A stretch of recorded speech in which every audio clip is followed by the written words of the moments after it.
Shalom and welcome to the European Report. Here we are in the European Parliament, in the heart of the European Union. And in today's programme, we are going to be discussing the EU's funding of UNRWA, that is the United Nations Relief Works Agency, and asking, is this value for money? And in today's programme, I'm joined by Peter Niedermüller, Hungarian MEP. So welcome to the programme. Thank you. Also, Michael McCann, the Director of Israel-Britain Alliance and representing the European Coalition for Israel, Ruth Isaacs. Welcome to the programme. Michael, I'll start with you. So, warm welcome to the European Report. It's great to have you on the programme. Can you please share with us what the UN agency does called UNRWA, the United Nations Relief Works Agency, and from your perspective, what are your concerns? Yeah, well, UNRWA was set up in 1949 and was given at that time a mandate, and there was also a political objective running alongside it. The mandate was to provide essential services, which in time turned into schools, hospitals, for the people who were governed by the organisation's mandate.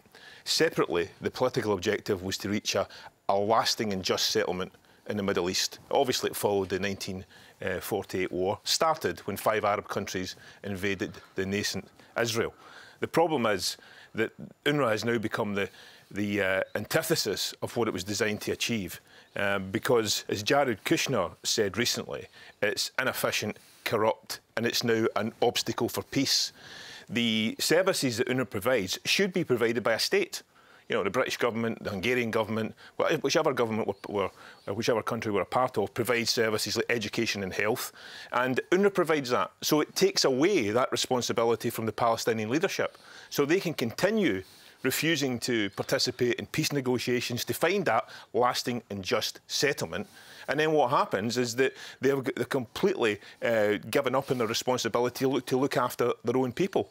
Now we have a £1.2 billion mistake, mistake. That's how much it costs every year to run UNRWA. And let me tell you why it is a mistake in very simple terms.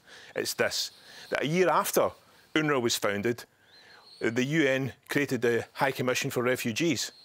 And they introduced a completely new set of rules, because they realised that the rules that founded UNRWA, which gives hereditary rights to refugees, which means that we now have 5.5 million refugees rather than the original 700,000 that were created by the war.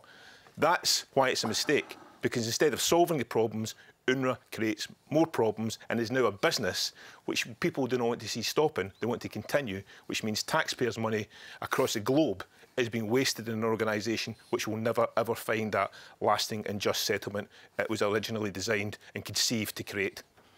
And Ruth, thank you so much for standing in for Thomas Sandell. Now, there's a lot of discussion about the plight of the Palestinian refugees, but why do you think there's absolute silence when it comes to the plight of Jewish refugees from Arab lands who were forced out of their homes from 1948 to around 52, to the plight of 800,000, and many of them found themselves having to be absorbed into the new Jewish state. Billions were stolen from their businesses and their homes, and yet there's no recognition, nor is there any awareness of this incredible injustice by the international community. Why do you think this is the case?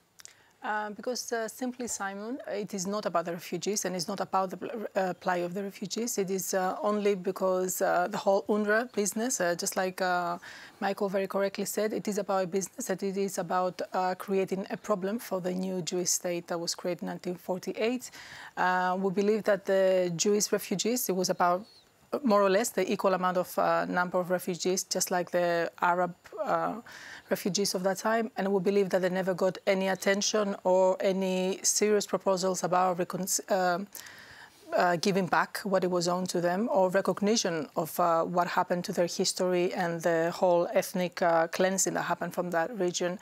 And it is because it doesn't fit the narrative. It's as simple as that. It is a political narrative that they're trying to push, and it is a one-sided one. And we will not see, I don't personally think we will see anytime soon any recognition of that 2,000 years history in the Middle East being wiped away because the Jewish people are no longer able to live in many of the Middle Eastern countries and Northern Africa countries that they used to live in. No problem, thank you. And Peter, warm welcome back to the programme, and just want to say it's great that we have such friends as you here in the European Parliament that we can rely on, and your support for Israel and the Jewish people is unprecedented. So thank you very much for that. We have to say that you are a leading parliamentarian here in the European Parliament. What are your views on UNRWA, and should the European taxpayer continue to fund this organisation, knowing now that the EU is the largest contributor to UNRWA? First of all, thank you for the invitation again. This is my pleasure to be here.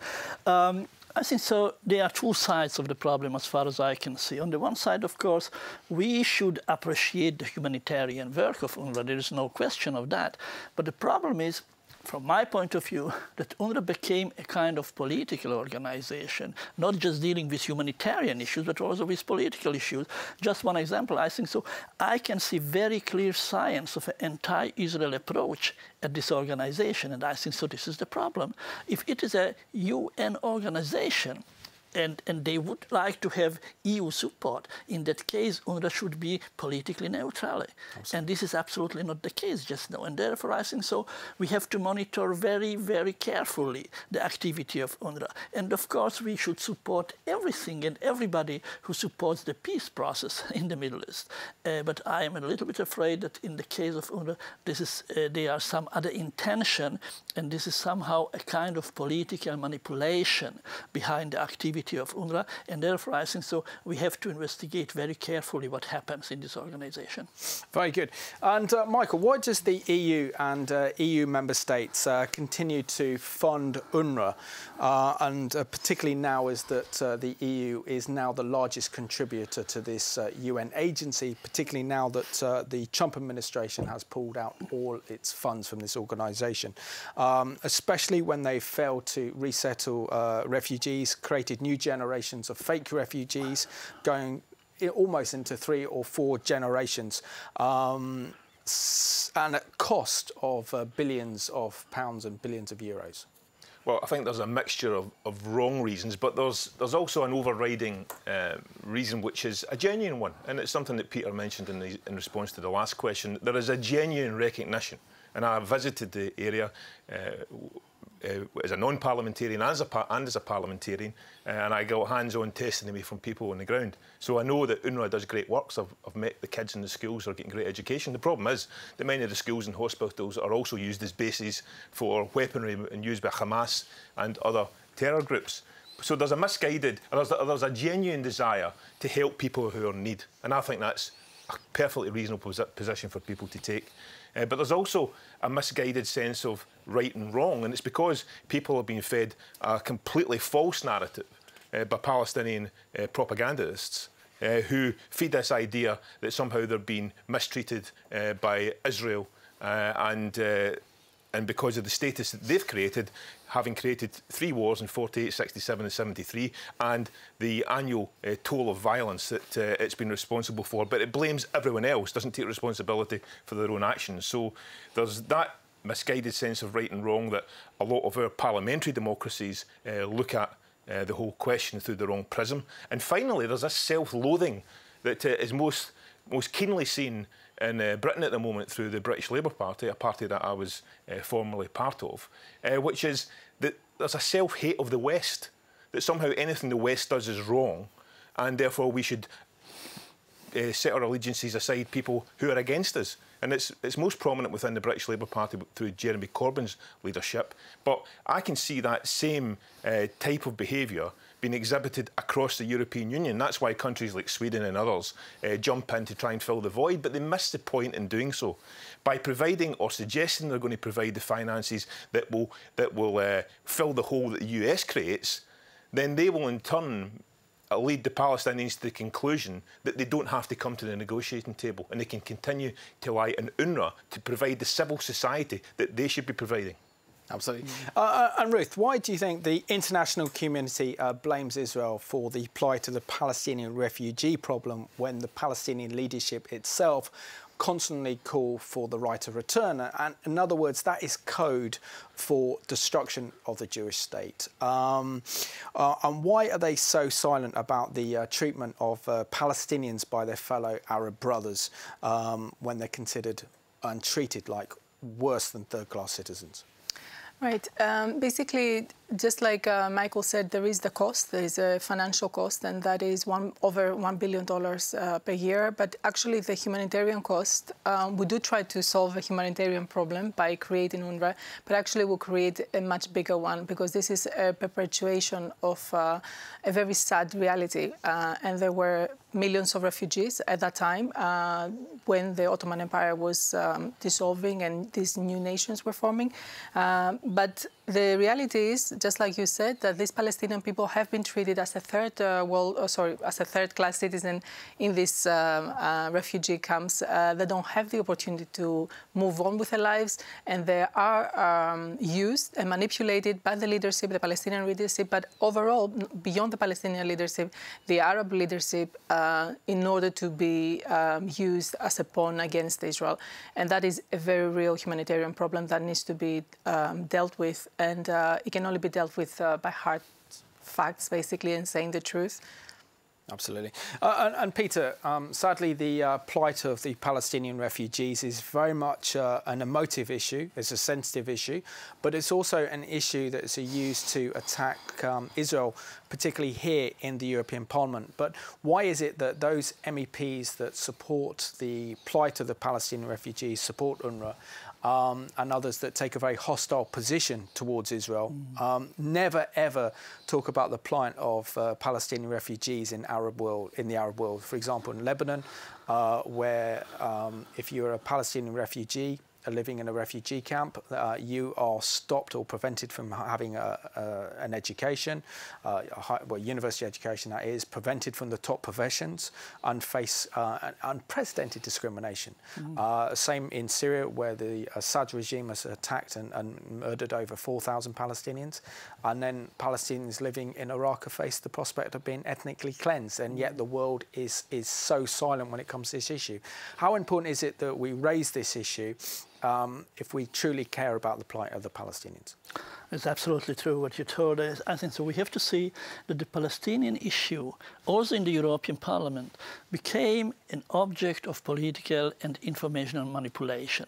This is very clear. We have many exhibitions, for example, about crying Palestinian children in Gaza, and we have never had any exhibition about crying Jewish children after an attack from Gaza or from any other Palestinian side. So I think so. This is really a way of blaming of Israel. You know, just to say, yeah, Israel is not human enough, Israel is not good enough, and therefore there are these old taboos, and unfortunately, I have to say, these old taboos are very much rooted in the European left, and I am representing one of them because I belong to the SD group. But I have to say, this is really an old European left taboo, just to use the Palestinian issue in order to blame Israel. This is one thing, but there's another thing. Of course, we know that, for example, the Palestinian Authority has textbooks teaching children to hate Israel and to hate Jewish people. And you know, if we have such kind of textbooks, how can we wait for a peace process, or how can we move the peace process forward? Absolutely. So I think so this is also the responsibility of the Palestinian Authority to take care on that issue, and of course to take care on the Palestinians living in Israel, or living in Lebanon or Syria, or what you mentioned. Nobody talks about the fate of these people. And I think so this is also our responsibility to make it very clearly. If we are talking about Palestinian issue, we usually use it as a symbolic weapon against Israel, and we have to change this kind of behavior. Absolutely. What do you think can be done? Because I think this is an important subject, because obviously, you know, we care about Israel, we care about the Palestinians, we care about the Arabs themselves, because we want to see a peaceful and stable Middle East. But in particular, when it comes down to the plight of Palestinian refugees in Arab lands, their treatment is absolutely horrendous. What do you think it's going to take to raise that awareness here in the European Parliament, Peter? You know, I think so. First of all, we have to finish with the old taboos I mentioned before. You know, we have to open the doors and the windows, and we have to say, we in European Union, we have values, we have rights, we have fundamental principles, and we have to follow that also in the case of Palestinians, and not just to use this issue in blaming Israel or something like that. This is the one thing. And the second thing, of course, and I try to explain all the time, we have to change a little bit this this presentation of the process or the war or the situation in the Middle East, and not just to talk from the perspective of the Palestinians. We have to talk about from the perspectives of Israel, of the state of Israel. What does it mean for the Israeli people living in a situation like this? So I think so. We need real changes in our way of thinking on that. Absolutely. And Michael, I'm just going to read out some of the shocking figures when it comes to the funding of UNRWA. I must look at figures for 2017. So the US last year was the largest contributor with over 322 million pounds. The EU was the second largest contributor to UNRWA with 107 million pounds or 120 million euros. The Saudi Arabia is the fifth on that list with 40 million or equivalent of 45 million euros. The next state is the United Arab Emirates with less than 10 million pounds. But it becomes very clear, I think even the Iranians is something like a ridiculously low figure, like 20,000 or so, that they put into the funding of UNRWA. Now, why is it the Arab world are failing when it comes to supporting UNRWA, and yet the Palestinians expect that Europe and the rest of the Western world to pick up that bill? Well, it's simple. It's because there are nearly 200 nations in the United Nations. Around 50% of them are not democracies. And a lot of them don't pay a penny piece to any of these expensive missions across the globe. So therefore, when the US pays 22% of the total UN budget, and on top of that, UNRWA's on top of that, remember. The money that's spent there is separate from the money that they give annually in terms of their normal contributions. So therefore, it comes back to the mandate and the politics. UNRWA has been given a mandate to provide all these essential services, and they say that the politics of it to find a just settlement is not within their scope. However, as Peter alluded to, this week alone, a guy called John Guinness from UNRWA has been at the Labour Party conference in the UK explaining to people why it was important that Europe must fill the gap with the void that the US has created. So it seems to me that UNRWA officials, who are effectively civil servants, are actually getting involved in the political game that they claim that they haven't, they don't have a responsibility to get involved in. But the direct answer to your question is, if you're having the problem with the mandate is how is it to be changed when those around 200 nations in the United Nations will never vote for a mandate change, despite the fact that they've got no financial interest or financial contribution to bear as a result of the decisions that they will make. Look, the United Nations took over from the League of Nations. The League of Nations collapsed because nobody took it seriously. And the problem with the United Nations, despite the fact that, in my opinion, it's on life support, the bottom line is there is no other show in town. And that's why it continues. And until we deal with the fundamentals, we're not going to resolve any of these issues. And Ruth, I mean, anyone who cares about Israel has to care about the plight of the Palestinian refugees living in squalor, considered third-class citizens, prevented from travel, prevented from entering into the professional jobs, prevented from going from university, not even given passports, and continually put in this kind of status as refugees and not being absorbed into the countries in which they've been forced out by their own Arab leaders back in 1948. How important is it that as supporters of Israel that we engage with our MEPs and the institutions within the European Parliament to raise this as a serious issue? Obviously very important, and we do care about all the Palestinian people, including the ones who don't agree with our opinion. Actually, recently there was a very important and very interesting event here in the Parliament, and it was two members of the Palestinian, basically Arab Muslim speakers that came, and I had previously tried to bring them here in the European Parliament myself, and they both made the case, and they very honestly said what was the case. One of them is a Palestinian Arab journalist, Bassem Eid, which probably you know him, and the other one was a Jordanian Palestinian, and in effect he officially is a refugee.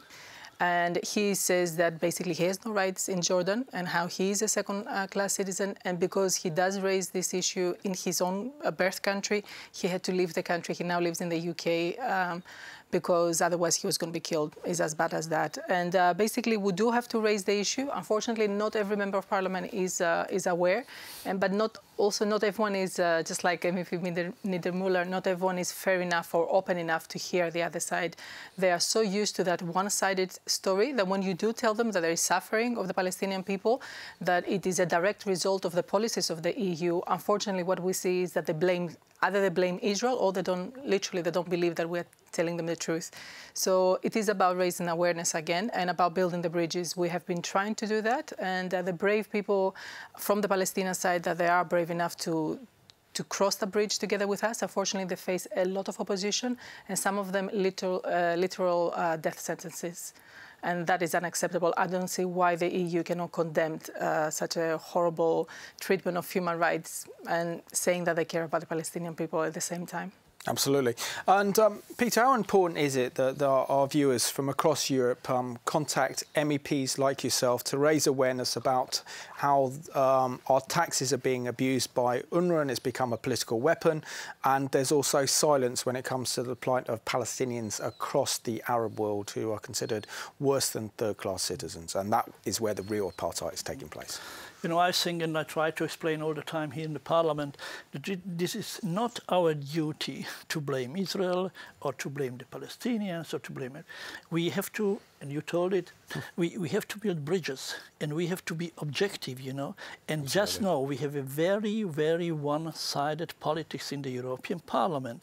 And this is not a good way to say that we are just taking care of the Palestinians because Israel is an occupational power. This is not the case. We have to, we need new approaches to this debate. And I think so it's very important, just once more to emphasize, with the help of old taboos, we will reach nothing. We need a new and fresh view on the issue. And therefore, I try to work all the time to bring Israel and Israeli views into the European Parliament, just to open a little bit the debate and to have more space for an open debate, because in all other cases, we will reach nothing. Absolutely. And Michael, in the last less than 3 minutes of the programme, what difference do you think it would make for the European Union and its institutions, instead of investing in UNRWA, to actually invest in projects and works that bring about reconciliation between the Israelis and the Palestinians themselves? Well, I think it's utterly crucial, but there's one overriding factor which I think has to be considered. And I used to be a trade union official. I used to negotiate pay, conditions of service. The one thing that's in every single negotiation is the clock. You have a time frame to work within. UNRWA will be 70 years old next year, and it's not produced that political settlement of a just and lasting peace. And why has it not produced it? Because UNRWA is a self-defeating exercise. Unless you bring the clock into the negotiations and force people to the negotiating table, then you're never going to get a solution. And one of the many people I used to speak to on the left of politics, I used to make this single point to them. Forget about the past. Forget about all your hatreds and issues. I'll forget about mine. Let's bring both parties to the negotiating table. And that's where the Palestinian leadership fails. Because if they really truly believe that the Americans, the British and everyone's against them, then there's one simple way to prove that. Come to the negotiating table, prove that you're willing to do a deal, and if the other side then prove to be intractable and not prepared to pursue peace, then you've got a right then to blame them. The bottom line is they've created a false narrative that the other side don't want peace. Israel stands ready to negotiate, and they should do the same. Yeah. And Ruth, I mean, when we look at the situation in Syria with the civil war there, we have the biggest kind of refugee crisis since the end of World War II. And yet, because the funding of UNRWA is over $1 billion or just under £1 billion, isn't there a great danger then that resources to help genuine refugees, like the Syrian refugees, is not helping them because the funding is not available? Absolutely, and again, it just shows, my understanding is that actually the Palestinian cause is the #1 aid destination from around the world. There's people not just in Syria, but other African countries, so there are many atrocities happening around the world that not only they don't get the money, they don't even get the media attention. While Assad was bombing south of Syria, there was zero interest from journalists or from politicians, even around here in the European Parliament, but all that was given to the Palestinian cause and to Gaza and so forth. So again, it is this injustice harms not only the Palestinians, but definitely very genuine people in the Middle East and Syria, obviously, where there are many South Syrian activists themselves and politicians who will tell you the same thing. Ruth, Michael and MEP Peters, thank you so much for joining us on this edition of the European Report. And I just want to thank you for watching this programme where we discuss the issue of the funding of UNRWA. What becomes clear is that we can't allow our taxes to be abused for a political agenda that does nothing to highlight the plight of genuine Palestinian refugees suffering in Arab countries where they're considered worse than third-class citizens. And this is where the concentration should be dealt with, and Arab leaders themselves need to be held to account, as well as EU funding these particular projects. So thank you for watching today's European Report.